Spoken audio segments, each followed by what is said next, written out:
मित्रांनो, विवेक ओबेरॉय यांच्याकडे 1200 कोटी रुपयांची संपत्ती कशी काय? विवेक ओबेरॉय यांनी 2002 मध्ये बॉलिवूड करिअर सुरू केले। त्यावेळेस त्यांच्या आयुष्यात ऐश्वर्या राय आली आणि ऐश्वर्याच्या मागे मागे सलमान खान सुद्धा आले। त्यानंतर त्यांना बॉलिवूडमध्ये काम मिळणं बंद झाले आणि त्यांच्या खूप साऱ्या चित्रपटसुद्धा फ्लॉप झाल्या। लहानपणीपासूनच ते बिझनेस माइंडेड होते, म्हणून त्यांनी विचार केला की आपण पुढे चालून बिझनेस करूया। आणि त्यावेळेस त्यांचे बाबा सुरेश ओबेरॉय हे खूप बढिया ॲक्टरसुद्धा होते, म्हणून विवेकचे बाबा त्यांना लहानपणी 500 रुपये पॉकेट मनी द्यायचे। विवेक ते पॉकेट मनी वाचवायचे आणि स्टॉक मार्केटमध्ये लावायचे आणि तगडा पैसा छापायचे।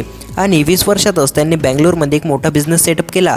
त्यानंतर ते शिकायला न्यूयॉर्कला चालले गेले आणि तिकडून आल्यानंतर त्याने बॉलिवूडमध्ये एंट्री केली। आणि बॉलिवूडमध्ये आल्यानंतर तुम्हाला तर माहीतच आहे का झाले। सध्याच्या घडीला ते Karma infrastructure real estate company mega event management कंपनीचे मालक आहे।